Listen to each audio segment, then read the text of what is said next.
కుర్మ సంఘానికి సంబంధించిన కొందరు నాయకులు బీఆర్ఎస్కి మద్దతు ప్రకటించడం, సంఘంలో ఉన్న నాయకులపై వ్యక్తిగతంగా మాట్లాడడాన్ని కుర్మ యువత తీవ్రంగా ఖండిస్తుందని కుర్మ యువత ఉపాధ్యక్షులు సింధోల్ దశరథ్ కుమార్ కాలే రాజ్ కుర్మ అన్నారు. నారాయణఖేడ్ పట్టణంలోని ఏర్పాటు చేసిన సమావేశంలో వారు మాట్లాడుతూ కుర్మలకు రాజకీయ రంగును పూస్తే ఎంతటి వారైనా సహించేది లేదని అన్నారు. నమస్తే, నా పేరు దశరథ్ కుమార్. నిన్న ఇదే స్థలంలో ప్రెస్ మీట్లో మా సోదరులు కుల సంఘానికి రాజకీయ రంగం వేయాలని భావిస్తూ ఉన్నారు. మేము వారికి సభా సందర్భంగా ఒకటే హెచ్చరిస్తూ ఉన్నాం, బిడ్డ ఏమన్నా ఉంటే మీరు చూసుకోండి, కానీ కుర్మ సంఘానికి మీరు గులాబీ రంగు వేయాలని చూస్తే ఖచ్చితంగా గులాబీ పువ్వు పోతుందని చెప్పేసి కూడా సందర్భంగా హెచ్చరిస్తూ ఉన్నాం. మీరు మాట్లాడుతూ మీ ఊరికి కమిటీలు ఇచ్చినాం, గొర్రెలు ఇచ్చినాం, మీకు సవాల్ చేస్తూ ఉన్నాం.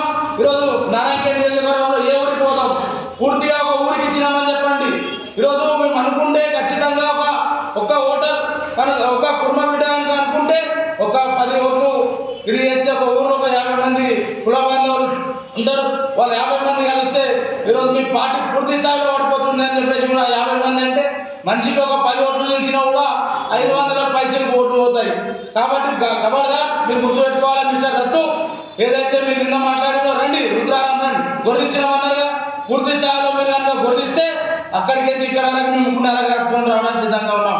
లేకపోతే మీరు ఇప్పడానికి సిద్ధంగా ఉన్నారా? ఏదైతే మేము కట్టినటువంటి 28 టీడీలో మొన్నటికి మొన్న 10 సార్లు ఎమ్మెల్యే గారికి రిక్వెస్ట్ చేస్తే ఇచ్చినటువంటి గొర్రెలు 12, ఇంకా మిగిలిన 16 మందికి వీరి మధ్యలో చుట్టూ పెట్టే ప్రయత్నం చేసి తప్పితే ఎక్కడ కూడా పూర్తి సార్లు వేయలేదు. రుద్రారామే కాదు, కంటి కల్లేరు ఇక్కడ ప్రతి మండల కేంద్రాల్లో కూడా ఈరోజు కుర్మలకు పెట్టే ప్రయత్నాలు చేస్తూ ఉన్నారు టీఆర్ఎస్ నాయకులు.